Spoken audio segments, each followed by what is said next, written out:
vida é o dever que trouxemos para fazer em casa. Quando se vê, já são 6 horas. Quando se vê, já é sexta-feira. Quando se vê, já é Natal. Quando se vê, acabou o ano.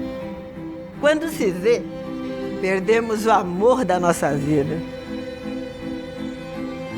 Quando se vê, passaram 50 anos. E agora é muito tarde para eu ser reprovado.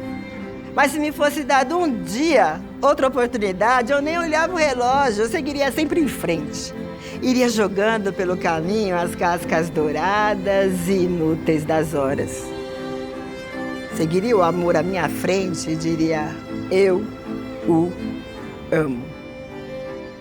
Não deixe de fazer o que gosta devido à falta de tempo. Nem deixe de ter pessoas ao seu lado por puro medo de ser feliz.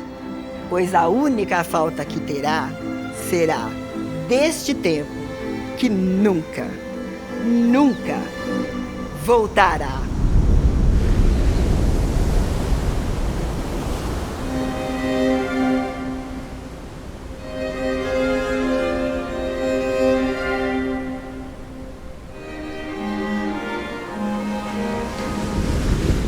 Longevidade, longa vida, passa a se referir ao Cronos. Você vai medir em termos de quantos anos. Enquanto, na verdade, eu estou muito mais interessado hoje no presente.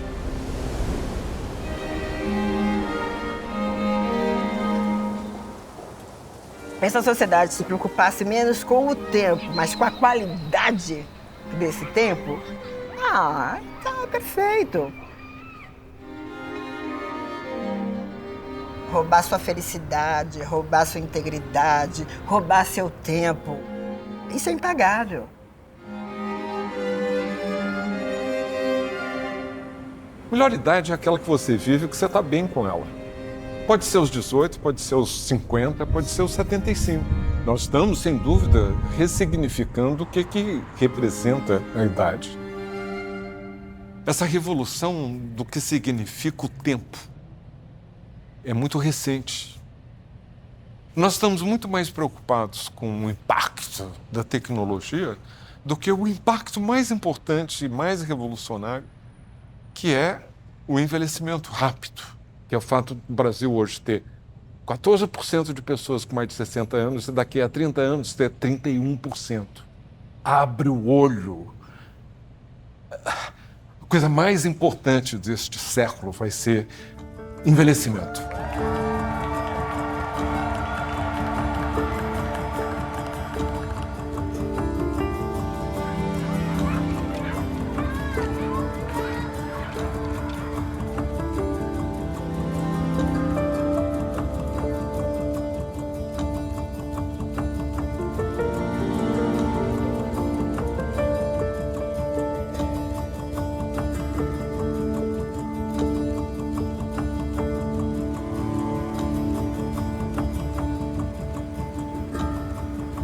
A expectativa de vida até o começo do século passado não passava de 40 anos, mesmo nos países mais envelhecidos. A Alemanha tinha 46 em 1900 e era o top.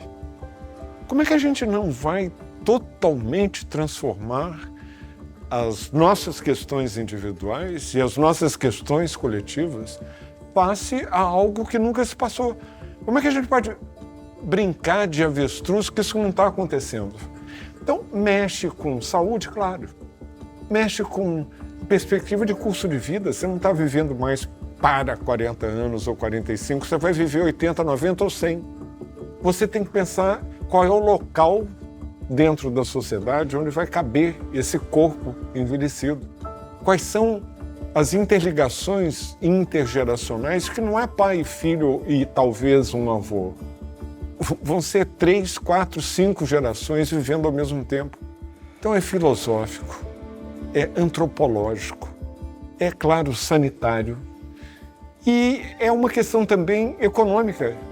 Como que uma sociedade vai responder, sob o ponto de vista econômico, ao fato de que nós proibimos as pessoas idosas de continuarem a contribuir para a sociedade? O que você faz quando somos muito mais saudáveis, mais ativos, com mais vitalidade, com mais conhecimento? A gente vai experimentar, a gente vai causar um impacto. Como que eu vou envelhecer como meu avô, minha avó? Como é que vai ser igual? Não dá. Eu não vou ficar no aposentado, lá fora de vista. Eu vou ficar na sala da frente, ciente dos meus direitos, e vou continuar dando chute no balde, virando a mesa, experimentando e... Não vai esperar ter 65 anos para saber como é que vai envelhecer bem, não. Comece já.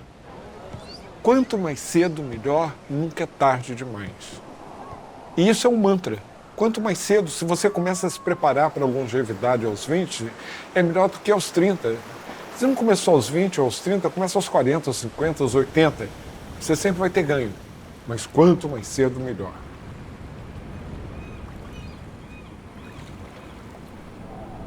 Como é que o brasileiro está vivendo e o que significa tal da longevidade?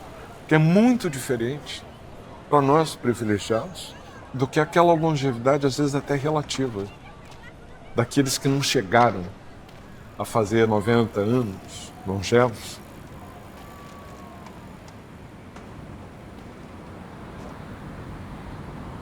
Vou te contar um episódio quando minha mãe fez 90 anos. Foi feita uma grande festa, minha mãe estava muito bem.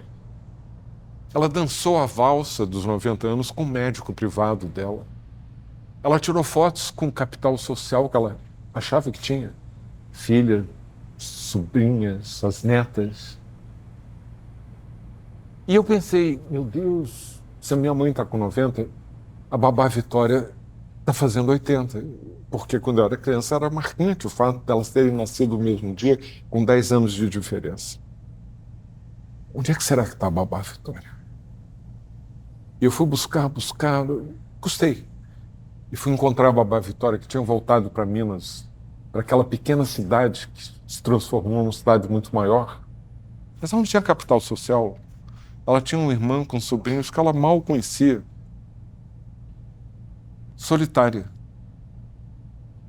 Ela não tinha uma doença crônica como a minha mãe, aos 90, 10 anos mais velha. Ela tinha 9.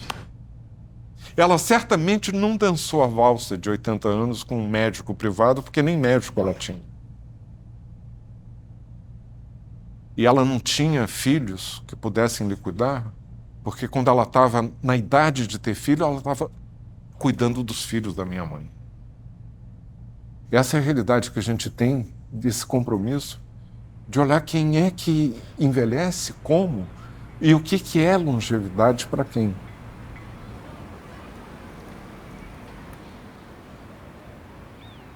Para algumas comunidades, para alguns povos, é uma teima danada, né?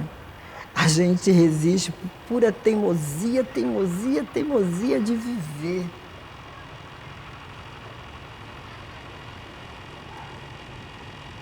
Eu sei que eu sou mulher, que eu sou negra, que eu sou periférica, que eu sou mãe, que eu sou atriz, que eu sou uma pessoa com deficiência. Eu não sou ativista porque, não, eu quero ser ativista da questão de gênero, da questão racial, da questão do idadismo, da questão da pessoa com deficiência. Eu preciso é sobreviver. Porque se eu não for, eu vou sucumbir.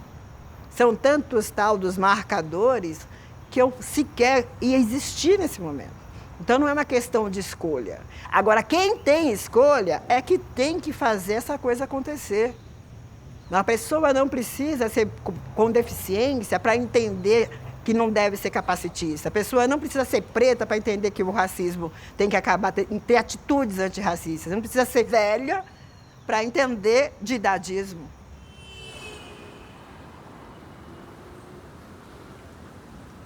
Eu sou Monaricumbe porque quer dizer filha do sol. E ser filha do sol é entender que você tem que levar nos corações e acender a chama da verdade, da justiça, dos direitos iguais, da equidade, da qualidade de vida. Isso é ser filha do sol. Só estou falando tudo isso porque eu cheguei nos 50 a mais. E ser uma mulher com deficiência no Brasil, eu sou realmente uma mulher idosa.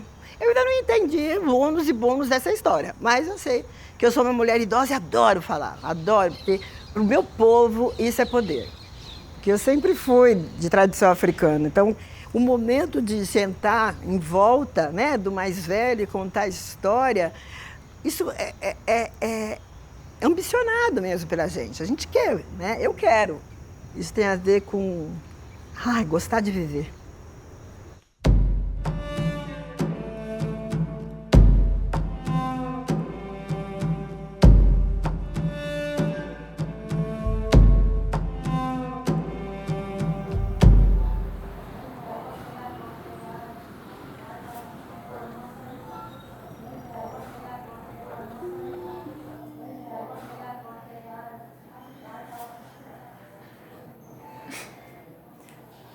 Hoje eu ia começar as gravações do documentário e aí de madrugada eu passei mal, e muito mal, no nível de perder a dignidade mesmo.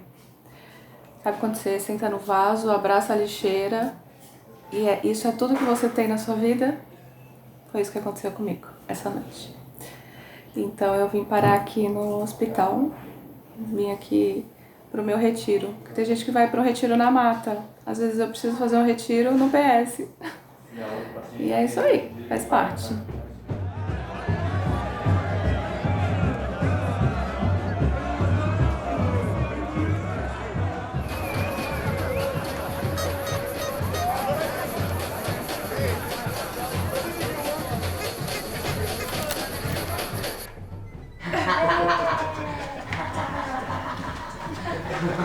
Gente, eu já tô pronta.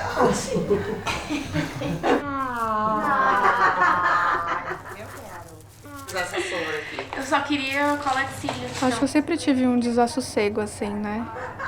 Então eu sempre busquei entender o que era a vida, o que a gente estava fazendo aqui, o que é sagrado, quem é Deus. E aí eu tinha certeza que uma hora isso ia explodir dentro de mim e que eu ia partir para a busca. Então eu acho que independente do diagnóstico, eu tentaria buscar essas respostas.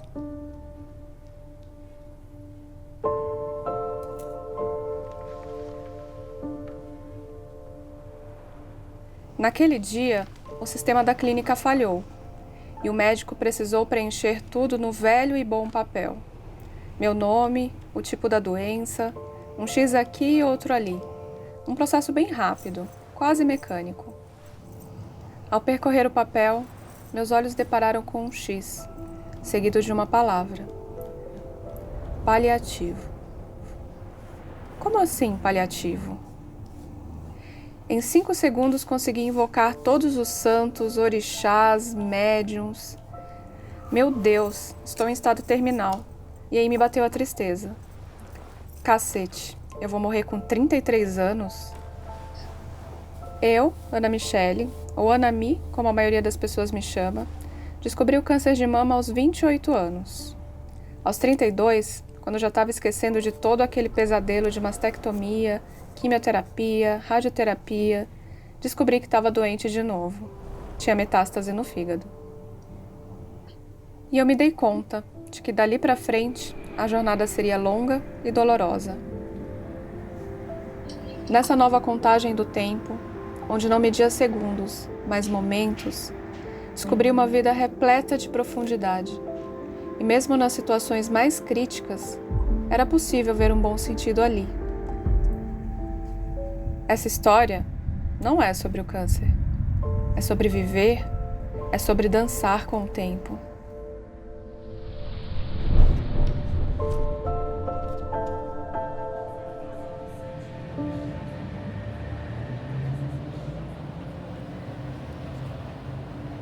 Eu sempre volto para Cajuína, né? Eu acho que a gente vive fazendo aquela pergunta, né? Existimos, a que será que se destina, sabe? para mim, é sempre essa pergunta. A cada momento da jornada, essa pergunta se coloca, se recoloca.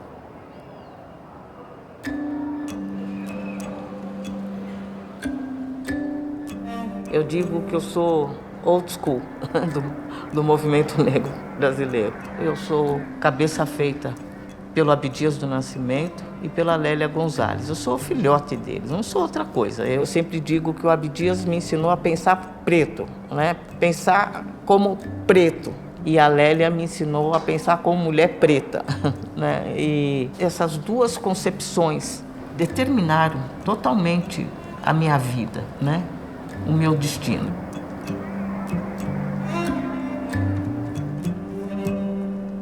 A minha experiência pessoal é de pertencer a uma família extensa e com sentido muito gregário. Eu sou a mais velha de 7 irmãos, felizmente estamos todos vivos aí, envelhecendo ainda. E famílias negras costumam ser famílias extensas, né? Que tem a ver com estratégias de sobrevivência, né? Nesse momento eu estou com a minha tia mais velha, de 95 anos, hospitalizada, de 17 filhos. Ela é a única que chegou a essa idade de 95 anos e nenhum dos anteriores chegou aos 70. Primeiro, eu estou espantada de ter chegado aos 70, porque eu fui desenganada aos 2, né? Quando eu cheguei nos 70 anos, eu fui objeto de um reconhecimento e uma celebração, principalmente das jovens meninas, né, das meninas negras da nova geração, que eu não imaginava que pudesse alcançar, não imaginava que eu tinha essa presença na vida delas. E essa geração traz uma novidade também em relação à minha geração, que é a ideia do cuidado, né? Não é um conceito banal, é parte intrínseca de uma estratégia política que sabe que uma cuida da outra, uma puxa a outra, de forma a que todas possam crescer e juntas.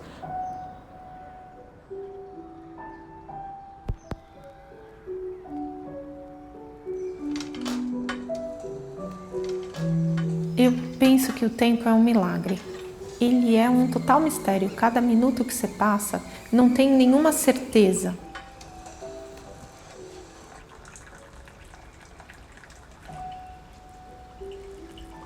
A minha família não é longeva, então meus pais faleceram com 76 anos. Suponho que eu tenha um pouco mais de saúde, mais condição, chega até os 80.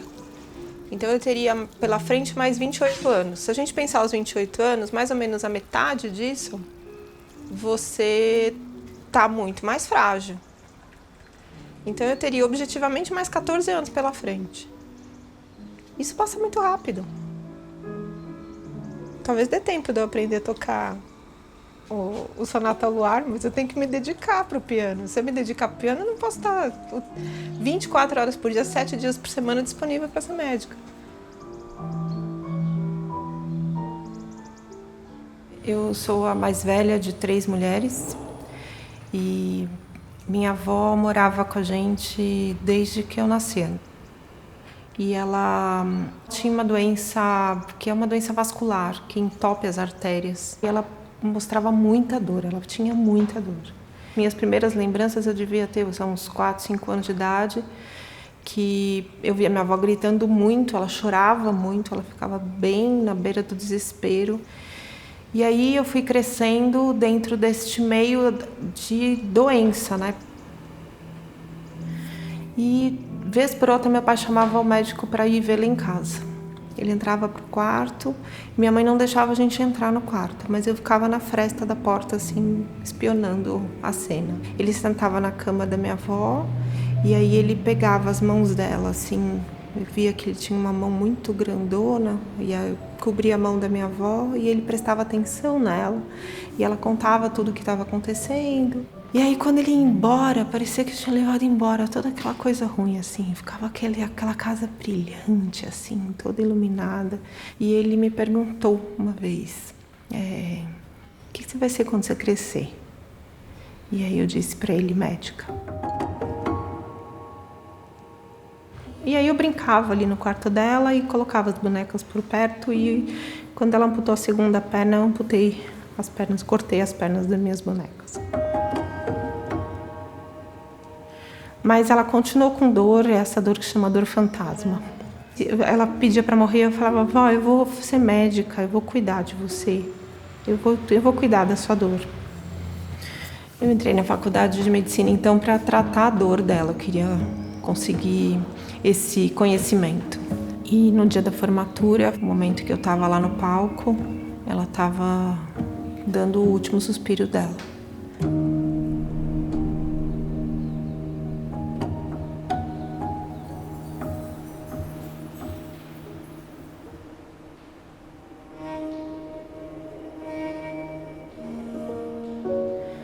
Na formação, quando entrei em contato com o paciente, né, o primeiro paciente que eu olhei, entrei no quarto, é uma cena para mim muito difícil de voltar lá, porque o sentimento de impotência é algo muito avassalador. Porque se eu entrei aqui para tratar a dor e aí de uma pessoa que está morrendo não se trata a dor, eu falei: para que serve um médico então? Eu vou descobrir o que tem para fazer. Eu vou ser uma cientista que não vou sossegar enquanto eu não descobrir uma resposta de qual é o próximo passo que precisa ser dado numa condição como essa, que não é abandonar a pessoa. Terminei a residência e fui buscar o conhecimento de cuidados paliativos. Foi maravilhoso, porque eu vi que eu não precisaria abrir mão da minha sensibilidade para ser boa médica. Que a minha sensibilidade me ajuda a conferir proteção a esse sofrimento. E se eu não consigo tirar o sofrimento dele, eu consigo deixar ele forte para dar conta de passar por isso. Você não está sozinha, eu estou com você. Eu te ajudo a passar por isso. Eu não posso passar por você, mas eu posso passar com você. Posso passar junto.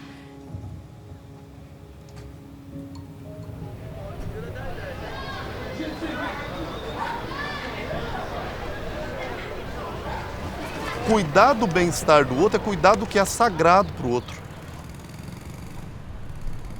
Na verdade, tudo começou assim. Na minha infância, eu tinha muito interesse por velórios. Eu não gostava do clima, mas eu gostava do que uma pessoa... A forma com que a pessoa acolhia o outro. A socialização daquele momento, para mim, era muito importante. Eu sou da roça, né? Meu pessoal é da roça, então... Aquele momento era assim, a gente fazia questão do velório render muito tempo, porque à noite tinha uma cachaçinha, tinha um pão de queijo com linguiça, e tudo aquilo era uma festa social.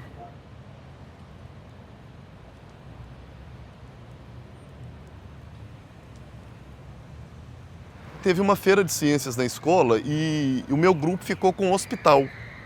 E aí cada grupo ficou com uma profissão. Eu fiquei com a enfermagem. E percebi que a profissão que tinha mais relação com cuidado era a enfermagem. Eu lembro da frase que a enfermeira da época me falou. Ela falou assim: a enfermagem é a arte do cuidar. E aí pronto, eu já tinha decidido que essa seria a minha profissão. Eu fiz um MBA no Rio e me gerou um incômodo, uma pergunta de pesquisa. Como que era adoecer como uma condição ameaçadora de vida no cenário da favela? Fora da favela eu já sabia, mas como que era isso num cenário muitas vezes intocável pelo poder público? E aí eu fiz meu mestrado pesquisando não favela, mas no doutorado eu não aguentei. Aí eu quis pesquisar isso e o pessoal da Rocinha começou a me chamar para ir na Rocinha atender paciente também. Eu falei: gente, isso está ficando grande, eu não vou conseguir sozinho. E aí eu fui procurar quem era protagonista do cuidado aqui.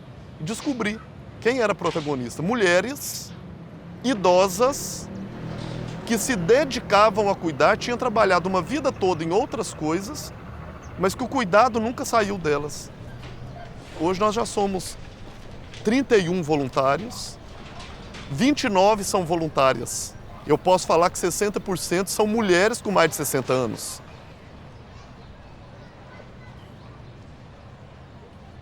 É uma questão que a gente já sabe que em 2050 a pirâmide populacional ela vai estar invertida. Nós vamos ter mais idosos do que crianças e jovens. E o que é que nós, enquanto política pública, estamos fazendo para poder cuidar dessas pessoas que a gente trabalhou tanto para viver mais, mas é viver mais ou viver com qualidade? Eu quero acrescentar vida aos dias ou eu quero acrescentar simplesmente dias à vida?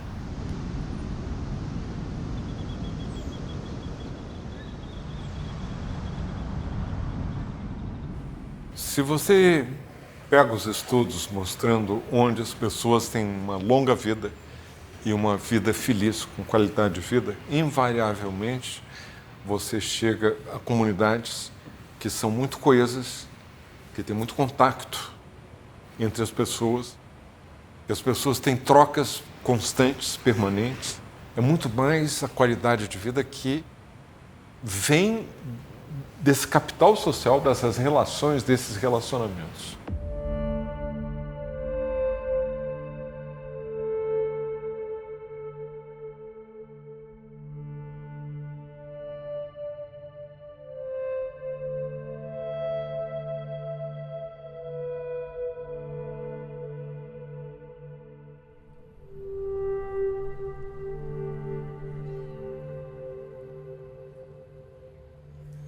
Eu penso que a nossa sociedade ela é incapaz de prestar atenção no próprio tempo.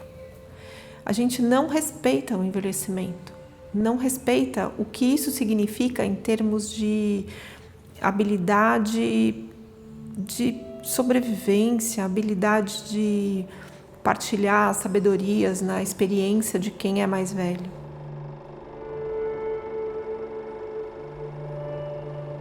Nós vivemos num país hedonista, num país em que o jovem é o padrão.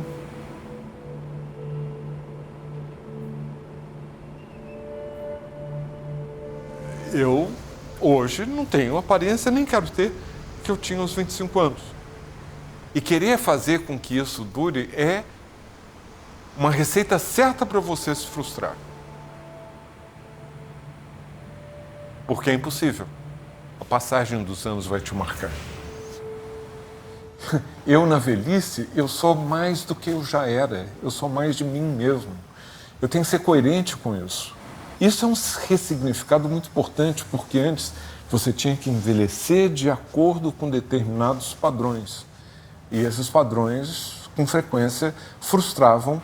E as pessoas que entram nesses estereótipos hoje também são mais infelizes.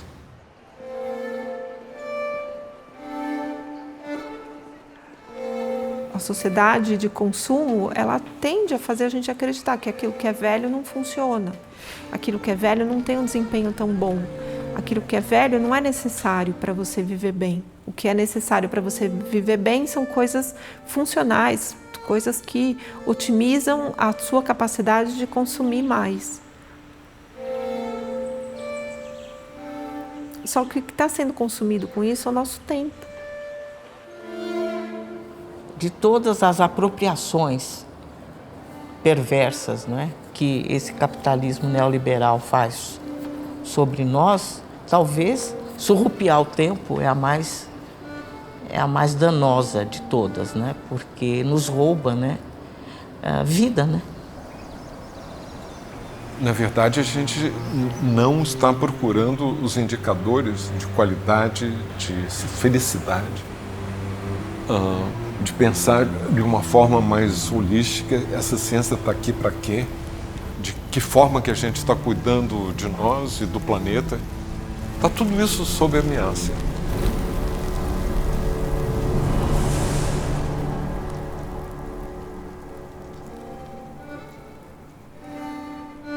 Dizem que a pessoa que vai viver 150 anos já nasceu. Eu penso que a gente precisa de um pouco mais de coerência, sabe? Porque quais são as condições que a gente está oferecendo para essa pessoa viver? Onde ela vai viver? Quem vai poder viver? Tudo transformado em mercadoria. O descuido com a infância, o descuido com a juventude, o descuido com a velhice. Fique rico ou morra tentando. É o Deus dinheiro, quer dizer, tempo é dinheiro. Ou seja, é tudo desdobramento de uma ideologia triunfante hoje. E a utopia que foi que ela derrotou, né, foi a utopia do igualitarismo, né, e do comunitarismo, né? Então, nós temos que recompor, né? Se quisermos, acho que inclusive sobreviver como espécie, nós vamos ter que recompor essas ideologias, porque o planeta não suporta mais essa predação que esse sistema provoca. Toda pessoa que se inicia hoje é um ecologista, porque se ele não entender que ele tem que tomar conta do planeta para continuar existindo e tendo vivo aquilo que lhe foi plantado, não tem necessidade de nascer. Se importar com o outro, se importar com o todo. Então, só isso é capaz de mudar as coisas, as pessoas. Na verdade, todo mundo vai deixar um legado, todo mundo deixa um legado. É o impacto que você causa no mundo. É a marca no mundo que você deixa. Algumas pessoas deixam marcas mais profundas, positivas ou negativas. Se eu puder inspirar, impactar minha comunidade, isso já faz parte do meu legado. E é isso que não morre. Isso segue vivo. A Rocinha, para mim, é meu mundo. Amo Rocinha. A gente vive por viver, porque gosta de viver e gosta do que faz. Estou ajudando a quem precisa, né, meu filho? Porque a vida está difícil, todo mundo tem que trabalhar. E se elas não tiverem um lugar para botar as crianças, como é que elas vão viver? Então tem que ter a creche para elas poder viver, trabalhar e cuidar dos filhos também. Eu adoro isso aqui. Se me tirar isso aqui, eu acho que eu morro.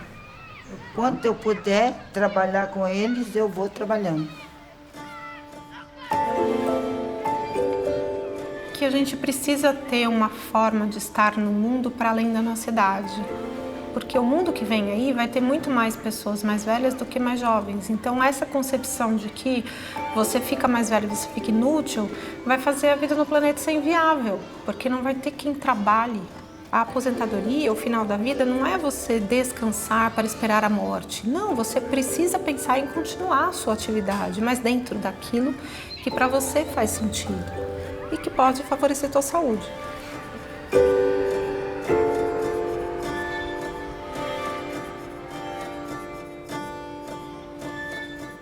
Não há por que mais dizer que nós somos improdutivos, nós não temos capacidade. Talvez a gente precise apenas estar sempre se adaptando. Eu gosto de viver com o jovem porque eu quero aprender o que ele sabe, o que ele faz. Talvez eu tenha um tempo diferente para fazer isso. E que ele seja generoso como eu sou com ele, nas experiências e conhecimentos que eu tenho, com o tempo que eu preciso para assimilar. Mas eu tenho capacidade, a minha geração, as mulheres e os homens com mais idade, inclusive, têm capacidade cognitiva, afetiva, intelectual, política, social, para estarem em atuação. Tem realmente um lado cruel das pessoas serem deixadas de lado por serem consideradas velhas. A gente sabe que isso existe. E isso, às vezes, acontece muito cedo, com 50 anos, até menos, já é considerado velho. Se, por um lado, a gente tem aí muita gente entrando no mercado de trabalho agora, precisando de experiência e tal, mais barato, né? Num primeiro momento, isso parece ser mais vantajoso. Só que aí as empresas perdem muito com isso, né? Porque essas pessoas não têm a experiência de vida que é tão importante. Você tem uma visão mais holística da coisa, você tem mais calma para lidar com os problemas, você sabe que eles vão passar de alguma forma, você já viveu aquilo, você tem mais jogo de cintura. Porque tem muita empresa que já trabalha toda essa questão de diversidade e inclusão há muito tempo, né, de gênero, racial, LGBT, de pessoas com deficiência, só que é todo mundo jovem. E aí eu vou lá e falo para eles, olha, essa diversidade que vocês trabalham é muito importante, só que se for todo mundo jovem, de alguma forma eles vão pensar parecidos, porque são da mesma geração. Então você precisa ter também, né, essa diversidade de idade para ter pessoas que realmente pensem diferente, porque hoje em dia é comprovado que a diversidade traz inovação. Tá feliz de envelhecer é normal, porque eu não me sinto velho, eu só tô com cabelo branco. O resto da mim eu jogo bola, tomo cerveja com a molecada, eu vou pra churrasco. Os meus amigos, hoje em dia, é tudo molecote. Tinha uns amigos que brincavam comigo, né? Tem uns amigos que faleciam. Porra, Zé, domingo vai ter um futebol lá no céu, estão te chamando. Meu pai dela era, não, tô com jeito machucado, não posso não. Tô contundido. Tô com 31. Daqui a 31 anos, 30 anos, eu vou estar assim, ó, cabelo branco, com neto, com a minha família, sabendo que meu pai teve uma velhice, foi feliz com a criação que teve, independente da situação. Foi um exemplo para mim, uma inspiração. Você entende o mundo a partir da visão dos seus pais, a partir da visão dos seus avós. E aí, se você não respeitar isso, você não é ninguém. Absolutamente ninguém. Até para você respeitar isso às avessas. Você fala assim, nossa, meu pai fez tudo errado, eu vou fazer o contrário. Ainda assim é um parâmetro. Agora lembrei de uma frase de um samba, não sei a autoria, mas é respeite quem pôde chegar onde a gente chegou. Isso é muito importante. Jorge Aragão. Então, isso eu acho fundamental. A gente gruda neles para aprender um pouquinho para poder seguir nisso. Seguir o caminho. Estou feliz por estar envelhecendo. Aqui na Portela, a Portela acolhe essas pessoas. Ah, vai atrapalhar no desfile, vai atrasar, não vai conseguir. Todo mundo passa, não fica ninguém para trás. Todo mundo se agita. Inevitavelmente, todos nós vamos morrer. E qualquer um de nós podemos nos tornar uma pessoa com deficiência.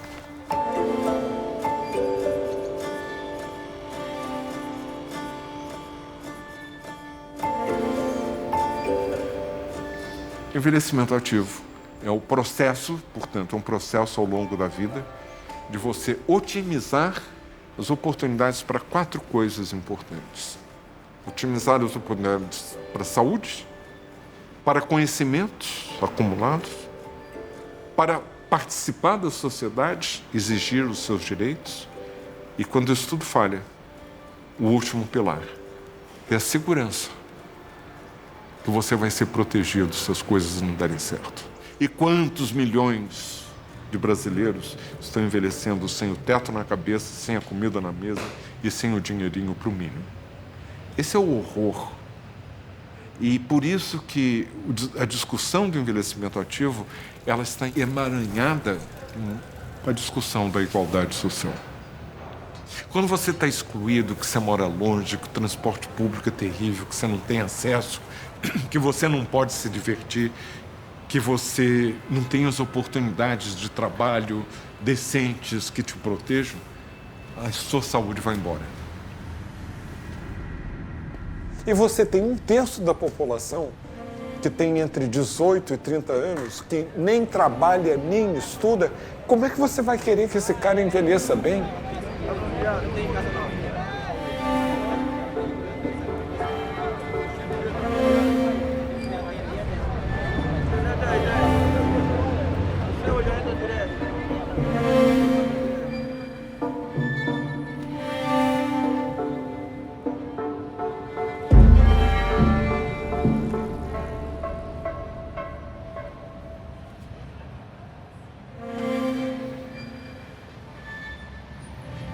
Agora você imagina uma pessoa que já sente uma dor social e depara com uma doença ameaçadora de vida, não tem SAMU que entra em beco.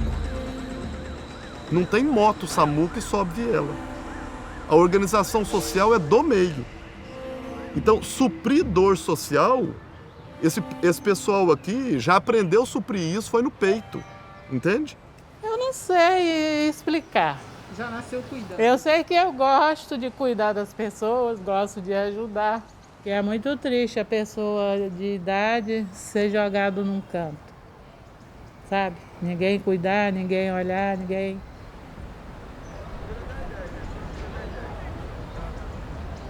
Porque lá na roça, quando a gente é criança, a gente não tem infância, né? A gente já nasce trabalhando. E o espelho que a gente tinha lá é o espelho d'água. Era a bacia de água lá no quintal, a gente via a cara da gente na bacia de água. Eu fui começar a me ver, me enxergar, depois dos 13 anos. No meu entender, eu nem existia para os outros. Não existia. Começando pela minha idade. Eu fiz a minha certidão de nascimento, eu já tinha 20 anos quando eu vim aqui para o Rio. Eu não tinha nem certidão de nascimento. Eu não sei se eu tenho essa idade. Mas eu tinha que ter um registro, né? Eu tinha que existir. Quantos dias eu já passei? Quantas noites?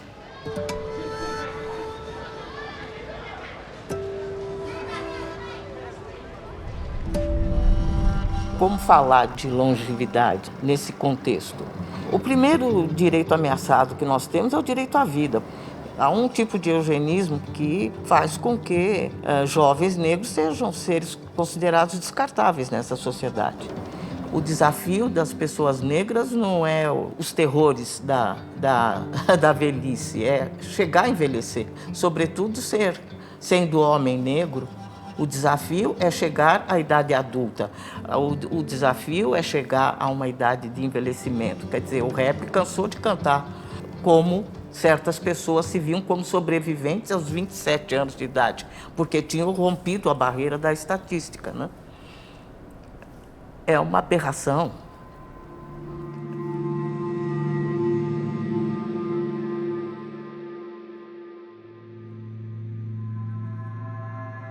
Não tem nenhuma guerra em curso no mundo que mata mais do que o Brasil mata de jovens negros anualmente aqui.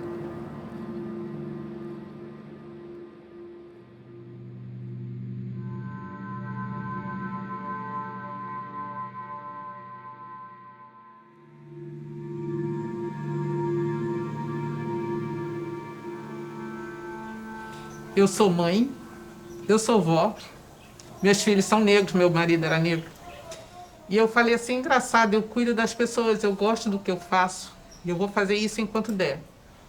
Mas eu sempre me perguntei, se eu envelhecer, alguém vai cuidar de mim? Que eu não sei.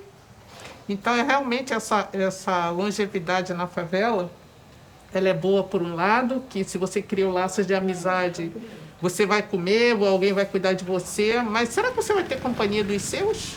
Então, antes você tinha filhos, filhas, você falava assim, não, meu filho vai cuidar de mim, minha filha vai cuidar de mim. Não sabemos. Aí a gente tem que ir para o capital social mesmo, né? A amizade, aquele que vem de longe, aquele que enxerga a gente, aquele que nos vai cuidar. Então, eu acho que é isso que a gente está plantando e é isso que a gente vai fazer. Nós temos a obrigação de resistir. E nós estamos fadados a resistir. Nós estamos condenados a resistir. E assim o faremos. As mulheres com as quais a minha organização trabalha são mulheres que perderam seus filhos para a violência policial, para a violência do tráfico. Essas mulheres têm um slogan. Para nós, luto é verbo. Nós não temos saída. Então, eu costumo dizer para os jovens negros que o maior ato de rebeldia e de insurgência que eles podem praticar é se manter vivo, porque o plano é extermínio.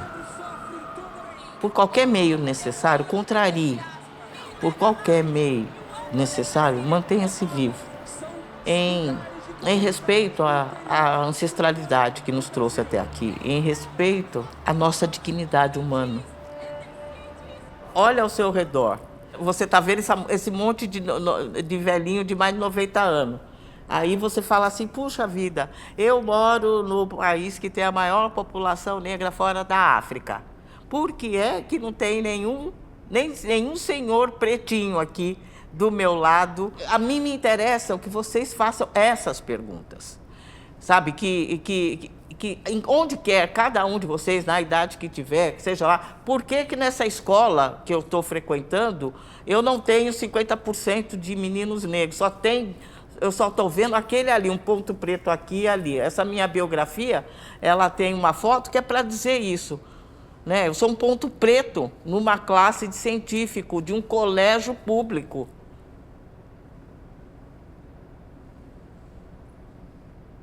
E por que é que eu não estranho uma aberração dessa? Por que que eu acho natural?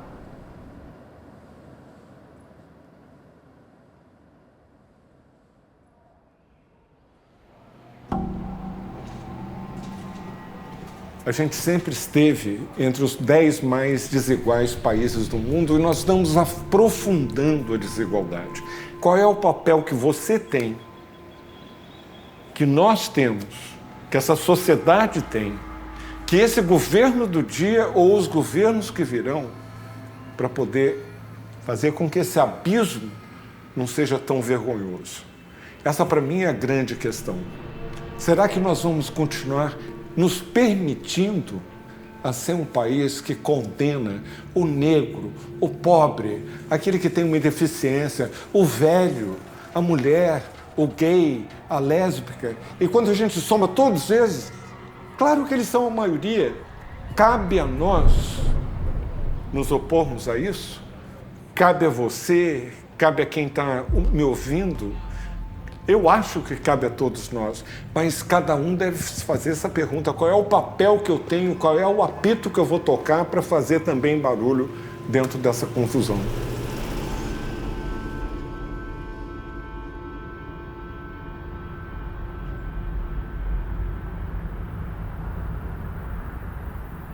Eu já acostumei viver sozinho mesmo. Entendeu? Eu acho que a gente não chega a ser bem sozinho, não. Você vai precisar de alguém. Eu pareço um jovem, eu sou uma criança ainda. Eu falo que eu sou uma criança. Porque se eu for parar para pensar na velhice, eu vou ficar velho. É como uma dor, a velhice. Mas só que você tem que saber. Entendeu? Não ter preconceito com o bebê. Porque um dia você vai ficar velho.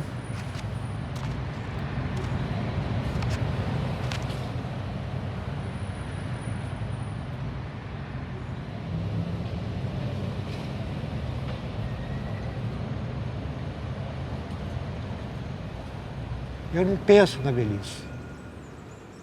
Não que eu tenha medo. Entendeu? Eu não tenho medo da velhice nem da morte. Eu tenho medo só da covardia do mundo.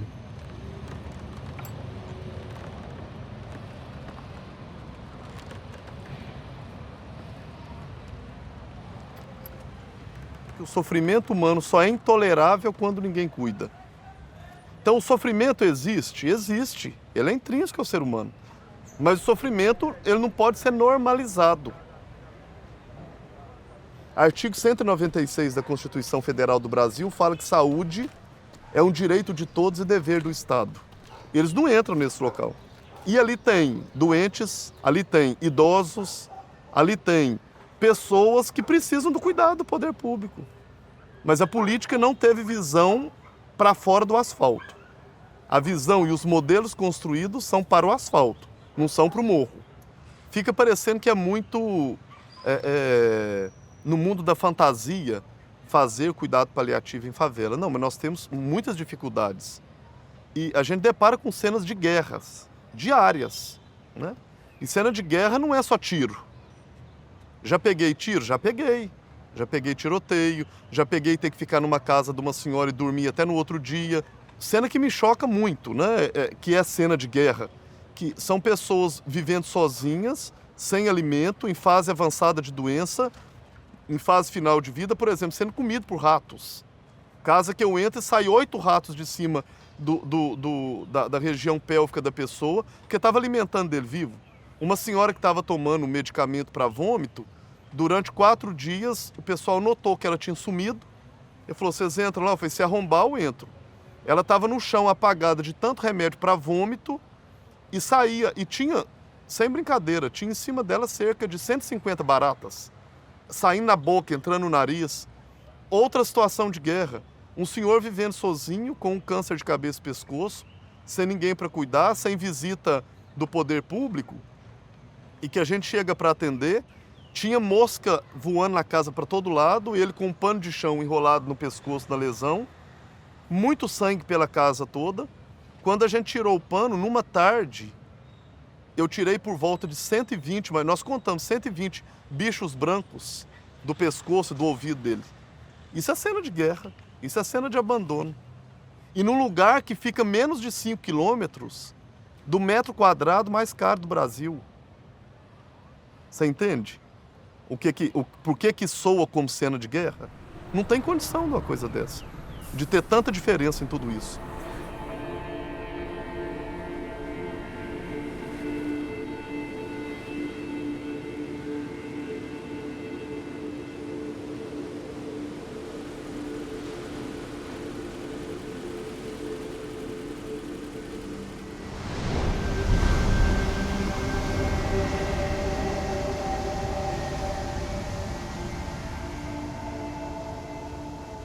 Não tinha vocação para ver ferida, não tinha vocação para ver ninguém doente, entendeu? Porque agora nem ligo, não consegui encarar uma ferida.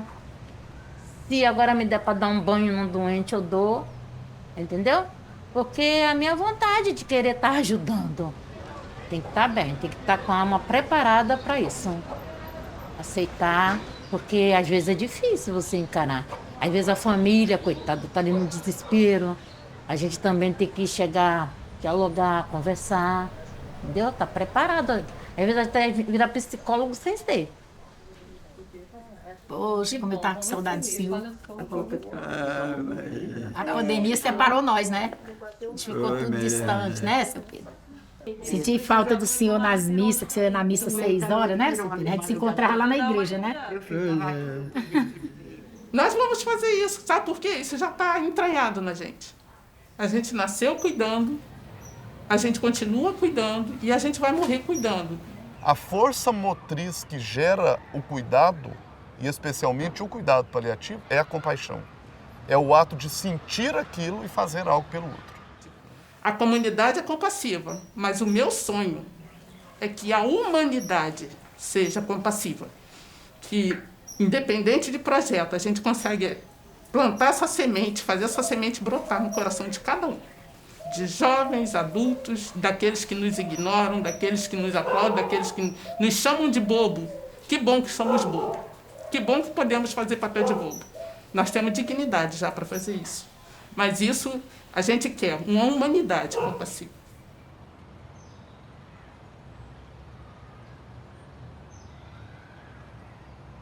Eu me tornei uma ativista disso, porque realmente me encanta muito o fato de que são pessoas que gostam de outras pessoas no seu estado de maior vulnerabilidade, onde elas não têm nada para dar em troca. A primeira oncologista que eu fui, lá no primeiro diagnóstico, em 2011, eu entrei na sala dela, ela estava com um computador na frente dela e eu devo ter ficado 10 minutos dentro da sala. Eu tinha acabado de descobrir que eu tinha câncer, eu tinha tirado meu peito há 15 dias. Eu tinha muitas perguntas. E do outro lado da mesa tinha uma pessoa que ela nem ergueu os olhos para falar comigo. Ela falou, você vai fazer tais exames. Aí já preencheu lá a papelada de exame e me entregou. Aí ela falou assim pra mim, isso aqui é pra você saber se você não tem doença em mais nenhum lugar. Aí na hora você leva um susto, né? Porque você acaba de descobrir que você tem um câncer no peito. Você nem cogita a possibilidade de ter câncer em outro lugar. E aí eu falei, eu vou fazer quimioterapia? Ela falou, com certeza, né? Olha a sua idade. Não, tipo, como assim com certeza? Eu nunca fiz quimioterapia antes. Ela virou e falou assim, e antes que você me pergunte, vai cair o seu cabelo. Eu saí da sala e eu comecei a chorar de um jeito compulsivo, assim, porque eu falei, caraca, ela me resumiu ao cabelo. Ela acha que a única preocupação que eu tenho na minha vida é se meu cabelo vai cair ou não. Tipo, eu tô com câncer. Eu acabei de tirar meu peito. Nossa, tô enjoadaça. Então a gente faz primeiro esse, que vai melhorar seu enjoo. Ana Michele de Souza Soares, nome da mãe, Alvenir Souza Soares. Com Cetron, tá bom? E eu acho que a minha história com cuidados paliativos já começou ali. Porque eu não quis aceitar um médico que não queria nem olhar pra minha cara. Eu acho que a gente merece um pouco mais do que isso. E aí não é o cuidar da doença, é cuidar da pessoa. A gente aprende anatomia, fisiologia, fisiopatologia, farmacologia, interação de medicamentos, apresentação de doenças, tudo como se fosse um homem jovem de 25 anos. E depois vai se frustrar e cometer erros, porque o paciente, cada vez mais, é um paciente idoso que está envelhecendo, com patologias múltiplas, onde as coisas estão mascaradas e a gente só está com o parâmetro da juventude eterna. Então, é impossível curar e as pessoas não estão preocupadas em ensinar esses futuros profissionais a cuidar, ainda mais se for homem.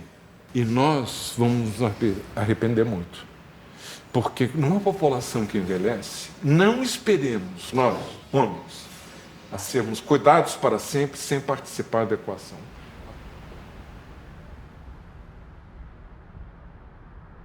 Eu sou a irmã mais velha, sou a primeira de 5 filhos, aí eu também sempre me senti tendo que cuidar dos meus irmãos.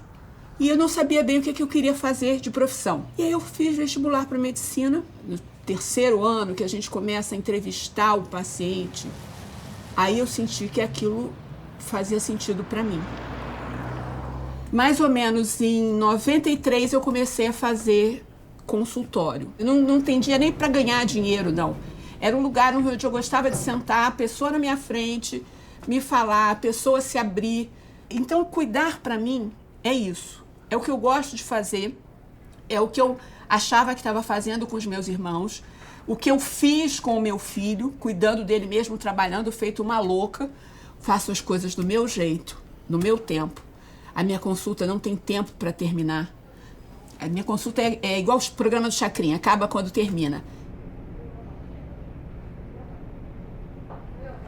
As mulheres, no seu processo de busca de emancipação do patriarcado e também de busca de igualdade, elas forjaram também uma cultura própria. E como a mulher sempre esteve vinculada à tradição do cuidado, aí também ela desenvolveu, né, não só uma cultura própria, então as mulheres sabem cuidar.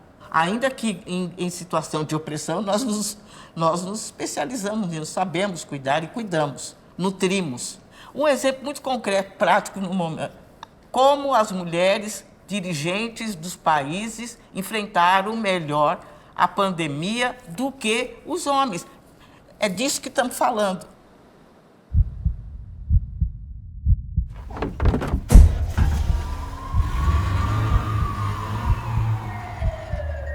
As pessoas mais atingidas pela pandemia foram os pobres, os idosos, os povos originários, os negros, as pessoas doentes. Antes da pandemia, elas já eram cruelmente ignoradas. Esse extermínio, essa coisa cruel que aconteceu com os idosos, com a maioria das pessoas que morreram na pandemia eram idosos, isso não foi uma coisa que aconteceu agora. O idadismo não surgiu na pandemia. A pandemia só trouxe isso para a primeira página.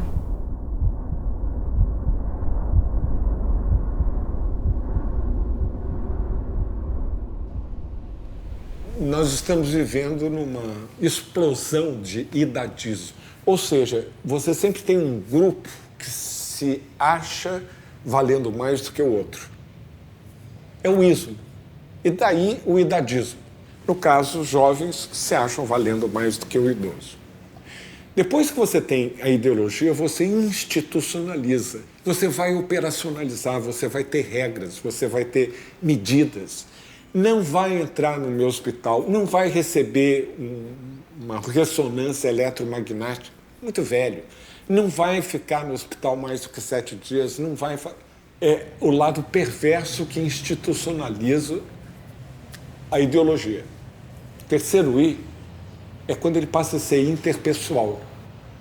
São as piadinhas, aquela coisa insidiosa, que você está o tempo todo derrubando o outro, tirando a autoestima, a autoconfiança. Termina com o 4º I, que é a internalização. Você acaba acreditando que você realmente vale menos que o outro. É o objetivo da supremacia. Bom, eu comecei a trabalhar com 17 anos, em oficina. Me aposentei em 2010 E eu acho que a longevidade é a gente saber viver. E de 6 anos para cá, eu comecei a me meter com a arte. Então, o que ela representa para mim? Alegria, felicidade. Eu acho que eu estou trazendo a alegria também para os outros. Eu faço uma apresentação de dança, uma apresentação de teatro. Isso aí já me engrandece também. Eu me sinto como se fosse um adolescente. Então, é um idoso adolescente. E eu tenho medo de morrer.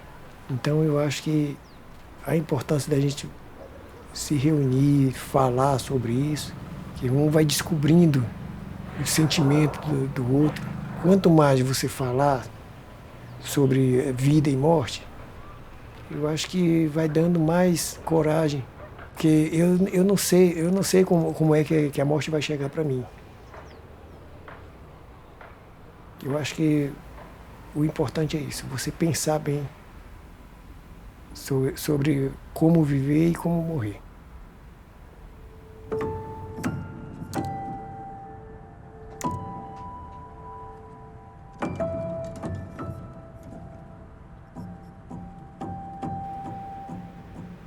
E a gente idealiza a morte. Eu já fiz isso centenas de vezes. Eu peço para uma grande plateia fechar os olhos e imaginar 3 coisas. Que idade você acha que vai morrer? Do que e onde? Via de regra, é depois dos 90 que as pessoas acham que vão morrer. Legal, longevidade. Cronologicamente, longevidade. De que vocês acham que vão morrer? Quem é que acha que vai morrer de Alzheimer? Quem é que acha que vai morrer de Parkinson, de doenças degenerativas, de uma diabetes complicada com insuficiência renal e um pé amputado? Quem é que acha que vai morrer de doença chata? Praticamente ninguém. E aí eu pergunto assim, quem é que vai morrer do coração? Aí tem aquele mar de mãos. A morte idealizada, que a gente acha que vai morrer igual passarinho, que está vivendo, batendo asa e de repente, puf! E aí eu pergunto, onde você acha que vai morrer? Alguém acha que vai morrer no hospital geriátrico? Acho que nunca ocorreu. Alguém acha que vai morrer numa instituição de longa permanência, o antigo asilo? Aí tem 3 ou 4. Poucos. Alguém acha que vai morrer em casa? Então é a morte idealizada, que você acha que vai morrer de repente, uma doença súbita, que não é precedida por doença, por incapacidade, por necessidade de cuidado. Mas só 10% ou menos das mortes são essas mortes do passarinho.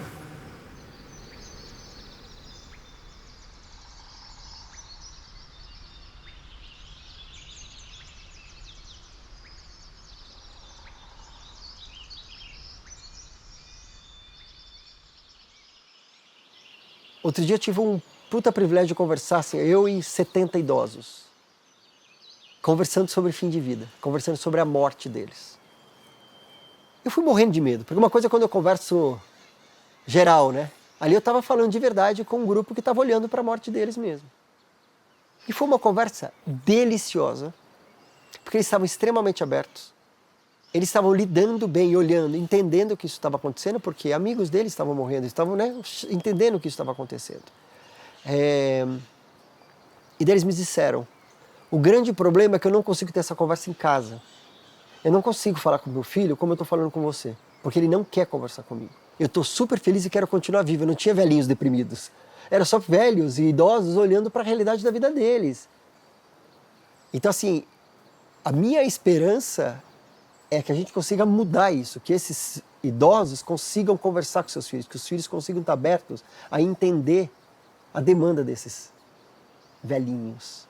E vamos viver enquanto a gente está junto bem. Eu estou falando de coisa que é importante, a gente está falando sobre o que é mais sagrado, que é o amor dessas pessoas, as conexões. Então, se eu consigo impactar alguém para ter uma conversa na casa dele com seu pai, com seu avô, já é uma transformação que naquela vida, no luto, na forma do luto que essas pessoas vão viver, é gigante, é gigante. Tua mão tá tão linda. Não pode estar linda, mão de velha. Eu não contei pra você a história da Zélia, que a bisneta dela pegou a mão dela assim e disse, está de luva? Porque ela viu toda... Ah, tá, porque tá tudo enrugadinho. É, você está de luva, Bi? Ela disse, não, toda velha tem a mão enrugada. Ela disse, quando eu ficar velha, minha mão vai ficar assim? Ela disse, vai. Ela disse, e quando eu ficar velha, eu vou ficar com o cabelo branco igual o seu? Ela disse, vai. E eu vou ficar com o dente amarelo igual o seu? Se sentiu humilhada. O que é muito incrível no cuidado paliativo é quando as pessoas começam a se perceberem cuidadas no sofrimento delas, elas voltam a sorrir. E isso é um paradoxo. Assim, como? Mas o paciente está em cuidado paliativo? Quando ele entende que ele vai morrer, aí ele sabe viver de uma maneira muito mais presente. E aí, de repente, descobre que não precisa estar doente, não precisa estar morrendo de alguma coisa muito grave para você dar valor na vida. Basta que você tenha consciência da sua morte e você respeite esse dia. Porque tem muita gente que fala que tem medo da morte, mas corre atrás dela. Então, eu tenho medo da morte, mas aí vou aproveitar a vida. E vai fazer tudo que pode te destruir mais rápido. Porque você acha que aproveitar a vida é se destruir. Eu digo que, geralmente, o que vem depois da frase eu mereço é uma grande besteira que você vai fazer. É mais gostoso você viver uma vida que respeita a morte. Porque ela vai chegar. Você precisa se preparar para estar vivo no dia que ela chegar. E aí, sim, esse dia vai ser um dia que a morte vale a pena viver. No começo, eu tinha muito essa expectativa, e era expectativa mesmo, de que agora eu estava fazendo a última medicação e que daqui a pouco eu ia estar curada. Porque quando você descobre câncer, parece que esse é o único objetivo, né? É você ficar curada. E eu não tenho mais essa possibilidade, né? Pelo menos diante do que a medicina oferece hoje. Então, para mim, enquanto tiver tratamento, significa que de repente eu consigo estabilizar a doença e seguir viva mesmo, literalmente. É como se eu vivesse vários ciclos dentro de poucos meses, sabe? Porque cada vez que eu faço um exame e que eu tenho que passar com um médico, pode ser que tudo mude. Ou pode ser que tudo fique igual. Ou pode ser que tudo piore. Porque daí se eu faço exame e o médico fala, tá tudo bem, então eu sei que eu vou ter 80 ou 90 dias que eu vou ter pra ter uma vida normal, assim, né? Dentro das minhas condições. Então, gera uma expectativa, né? Uma ansiedade. Eu não gosto muito de falar expectativa porque eu não... Depois de 9 anos de tratamento, a gente não fica mais condicionado a essas vidas hipotéticas, assim, né? Então, eu tento esperar que as coisas aconteçam.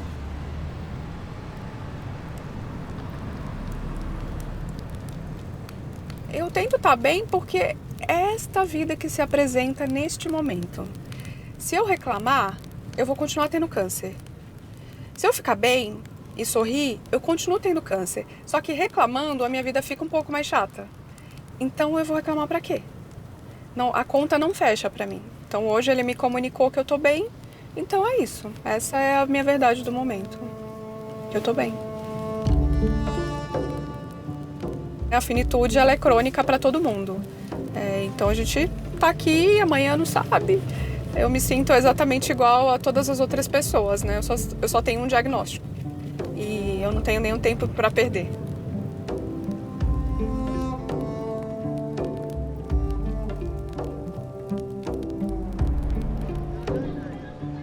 Tem uma frase que eu gosto muito, que é a candeia da alma é o olho. A candeia é a lamparina dá ânima do outro. A lamparina é o fogo que sustenta. E se a gente olhar no olho do outro, se a gente conseguir ver a luz que sai dele... Eu tenho um senhor, por exemplo, que mora só e que uma médica que veio comigo queria, de toda forma, dar ele uma televisão ou um frigobar. E ela apertava ele, o que você quer ganhar? O que você precisa ganhar? E com muita dificuldade ele só falou o seguinte, presença. Eu percebo que a solidão, a falta da presença de alguém, ela pode gerar uma invisibilidade do querer, do desejar, do ser do outro.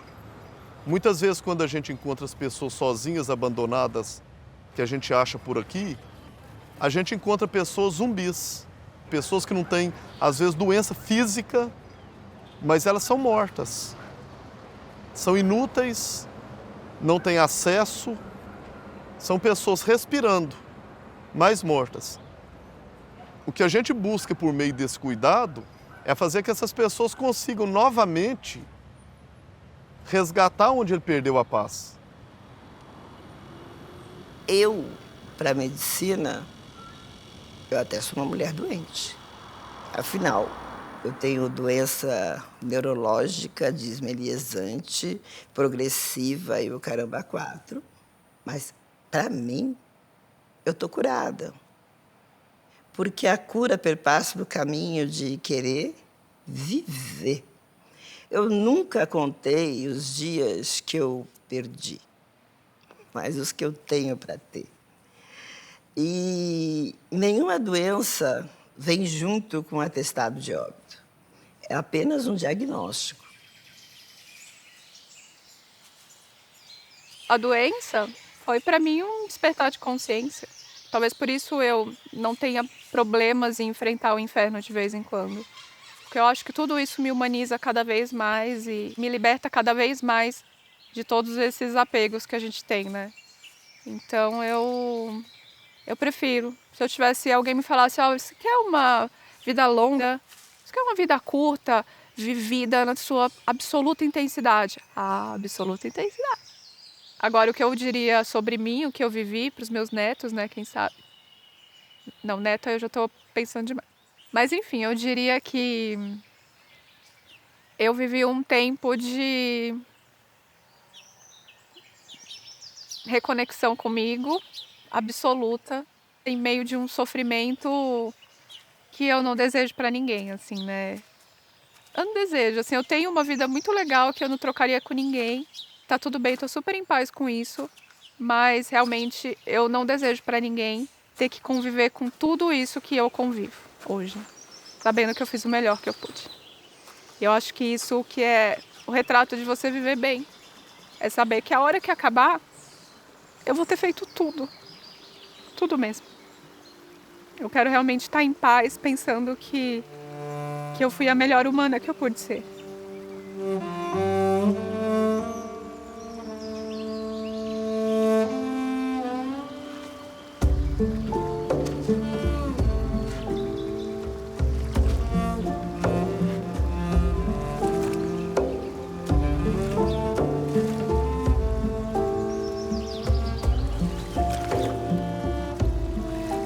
Só consegue encontrar beleza no que está sendo vivido a pessoa que se entregou. É uma coisa de se olhar para aquele chão e falar assim, eu vou dar o passo porque esse aqui é meu caminho, eu vou andar em direção a isso. E mesmo que dê errado, você vê beleza na coragem de caminhar, você vê beleza no que você encontra pelo caminho.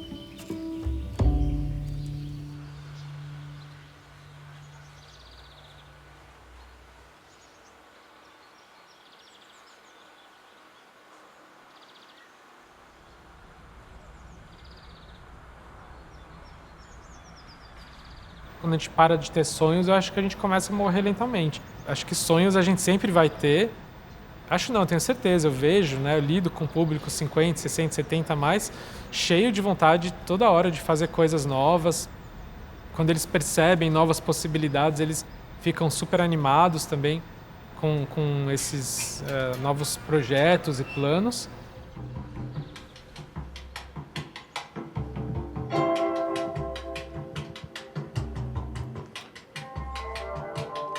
Eu nunca quis ser ninguém,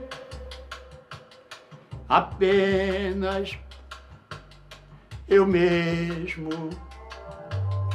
Pra quando eu acordar, não vagar por aí a esmo, não vagar por aí a esmo.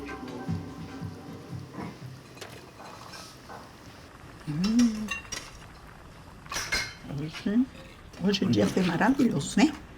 Vamos surfar, pegamos umas ondinhas. Não foi aquelas coisas hoje não, né? Não foi aquelas coisas hoje não, mas sempre é bom. Tava bom. Sempre é bom, né? É um pouco agitado, né? Tava. Enfim, deu para se divertir. Qual é o nosso Sempre objetivo? é bom. Sempre Nosso é bom. objetivo é se divertir, o prazer de estar diante do mar, daquela maravilha, que é a criação divina, que a gente sente um bem-estar. A gente só sai agradece, com né? segurança. Que Né? da nossa idade ainda tá conseguindo subir numa prancha de surf. É maravilhoso.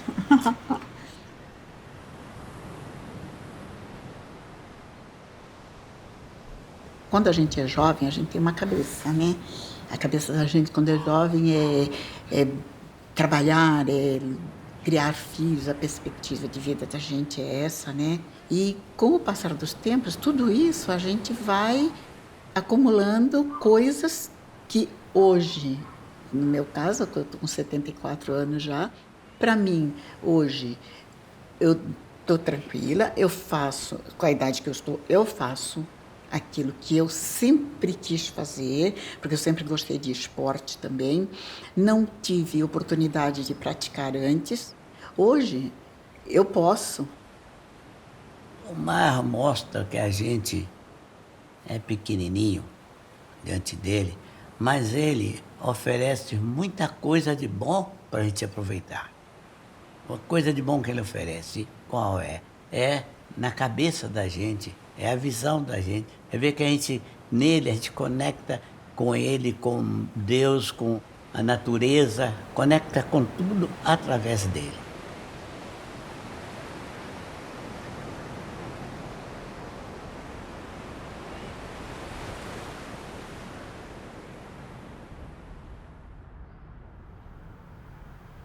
Para você ter qualidade de vida, propósito. Você tem uma missão. Você saber que se acordou de manhã vai fazer uma diferença para o bem de alguém ou de alguém. Saber que você quer deixar um legado, quer deixar uma missão. Você tem uma missão, você tem um propósito que te anima, que te motiva e que você vai sair pelo dia procurando, buscando, dando às vezes cotovelada e se metendo o bedelho, como dizia minha avó. Eu sempre fui de meter o bedelho, estou metendo o bedelho. Eu estou querendo fazer acontecer. E o que eu estou falando parece que é ativismo político. É porque viver é um ato político. E viver muito mais, que é o privilégio que eu estou tendo, me dá essa obrigação de ter que levantar essa voz. Se eu não puder falar, quem é que vai falar? Quem é que vai poder realmente expressar essa outra dádiva da longevidade? Vai ter mais voz. A gente vai fazer mais barulho, sim. Para que eu viva bem o presente, eu preciso, de alguma forma, ter utopia. Eu preciso sonhar com algo que seja melhor, inclusive, no futuro, mas não me localizando nele, fazendo hoje a utopia que eu acredito. Quantas pessoas que tiveram e têm vontade de fazer alguma coisa numa comunidade, especialmente numa área tão frágil, e não teve coragem de mover-se para tal, e a vida foi embora sem ele fazer, e eu tenho a riqueza de querer uma coisa e fazer aquilo que eu tive vontade. Isso é muita riqueza. Eu me vejo envelhecendo fazendo isso, eu me vejo morrendo fazendo isso. No fazendo visita. Idoso fazendo visita. Por que não? Por que não?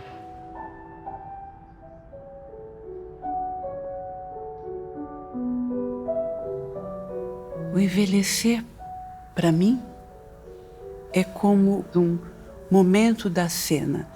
E na cena, nós da dança, nos reverenciamos.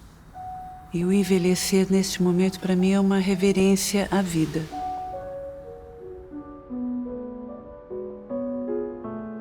Sabendo que nós estamos com essa dádiva de poder viver mais, ela precisa ser melhor aproveitada.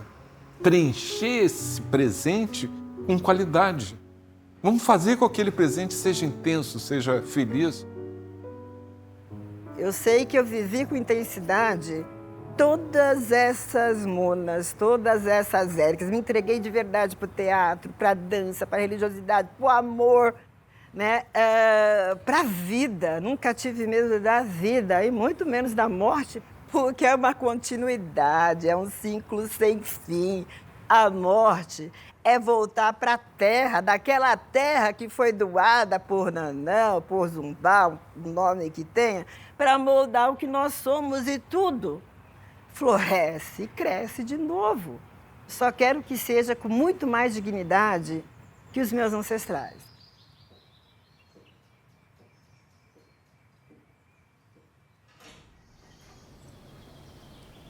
Eu acho que esse negócio de envelhecer, né, é engraçado porque quanto tempo tem uma longevidade?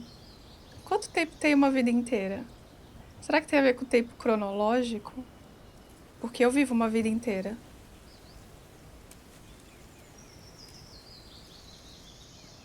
Bom, em algum momento dessa história toda, alguém falou assim pra mim, a sua sobrevida é de alguns anos. E aí eu fiquei refletindo, né, e eu pensei, bom, então aqui, a minha sobrevida, depois do diagnóstico, coube de saltar de paraquedas, ver 3 sobrinhas nascerem, ver meu irmão casar. Conheci as melhores pessoas da minha vida, eu conheci após o diagnóstico, as pessoas com quem eu mais convivo. Eu virei uma ativista, eu construí um espaço que cuida de pacientes com doenças graves. Eu escrevi vários manuais para a indústria e para ONGs sobre câncer de mama. Eu publiquei 2 livros por uma das maiores editoras do país. Eu dou aulas semanais para médico, para ONG. Eu dancei pra caramba. Eu fui numas baladas muito bagaceiras e foi muito legal. E no dia seguinte eu ia pro retiro espiritual porque eu queria manter a coerência. Eu conheci muitas religiões, eu fui em todas praticamente. Gargalhei, chorei, me apaixonei, me desapaixonei, apaixonei de novo pela mesma pessoa, por outra pessoa. Fui em muitos carnavais mesmo. Então, de morrer eu não tenho medo não, eu tenho medo de não ter vivido. E se eu morrer hoje, tá tudo certo. Fez muito sentido estar aqui. Que fique registrado.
Essa coisa extraordinária que é a existência é um fato suficientemente magnífico, digamos, né?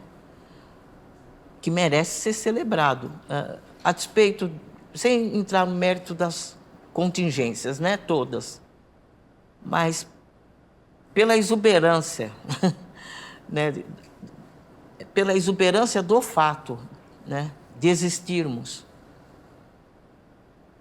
de emergirmos nesse universo, de podermos pensar essa aparição, por muito que isso seja transitório, por muito que isso seja penoso, por muito sofrimento, né, que se revista, por tudo, mas viver é algo extraordinário. Eu acho que é uma coisa absolutamente extraordinário, chocante e um mistério, um enigma, e que às vezes é comovente.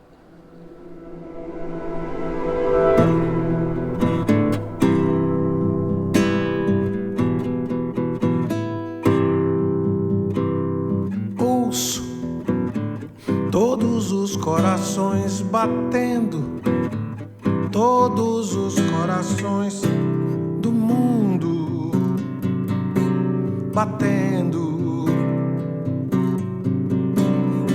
Ouço todo esse barulhão que fazem, toda essa percussão selvagem batendo. Ouço muitos dos corações se calam, muitos dos corações se falam mais alto. Ouço todos os corações do mundo, sim, todos eles me tomando de assalto.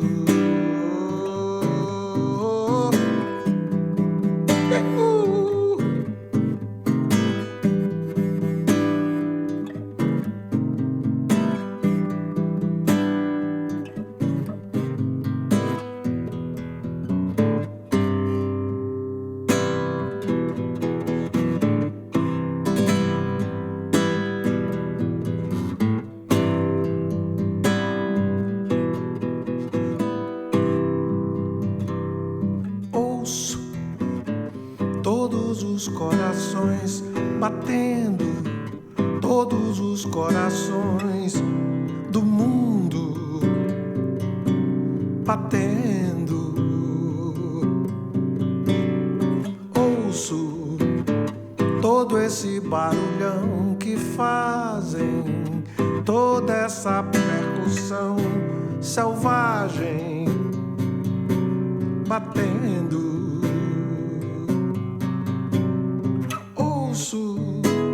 Muitos dos corações se calam, muitos dos corações se falam mais alto. Ouço todos os corações do mundo, sim, todos eles me tomando de assalto.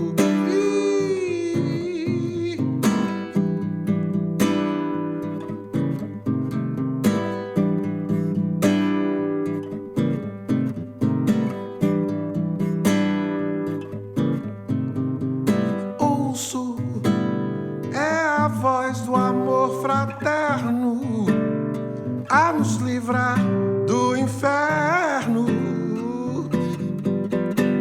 latente. Ouço todos os corações batendo, ouço sim e por fim me entendo por gente.